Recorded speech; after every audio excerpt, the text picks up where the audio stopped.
Welcome to Vibes of India. I'm Janvi and we are here with the latest buzz from the corridors of power. The first buzz is about the transfers of municipal chiefs. Contrary to the belief that municipal commissioners of Surat and Vadodara will be changed, it appears that the municipal chiefs of all 8 big cities will continue till Gujarat elections. Election Commission's guidelines say that officials who have completed 3 years or are close to completing 3 years must be transferred before elections. Currently, Surat Municipal Commissioner Banchani Pani and Vadodara Commissioner Shalini Agarwal have completed 3 years of service. Gandhinagar Municipal Commissioner Dhaval Patel has not completed 3 years, but he may get transferred considering that Gandhinagar is his native place. State government may appeal to the Election Commission to transfer only those officers who are directly related to election work. Therefore, only a few collectors and DDOs will be transferred. Up next, the latest buzz is, will Kamal Dayani continue in the Revenue Department?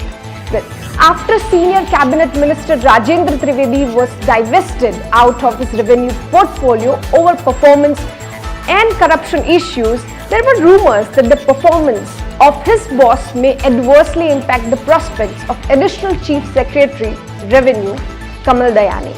But if we go by the sources, Dayani is all set to stay in the Revenue Department at least till the end of elections. He did act under pressure from the former Revenue Minister Rajendra Trivedi and acted according to prescribed rules. It seems like this has really worked in his favor. Up next, the latest buzz is about P. Bharti, Vinod Rao and a lesson on moving on. The Senior IAS Officer P. Bharti is the Chief Electoral Officer of Gujarat. She was earlier working in the Education Department. Currently, IAS Officer Vinod Rao is working in this department. Earlier, when the two officers were working together, they had several differences of opinions and faced disharmony in working together. Earlier, the two worked together in Vadodara as commissioner and collector, and even then they could barely tolerate each other. The latest buzz is before Gujarat elections, these two might get transferred again, but none would make the mistake of putting them in the same department. Rao, who had completed 3 years in the Education Department, might be transferred to Industries or Revenue Department. Meanwhile, P. Bharti is asked to forget the old tips and let bygones be bygones. Well, next, it's all about the season of police transfers. In the forthcoming IPS transfers, it is expected that 7 out of 10 ranges will see prominent changes.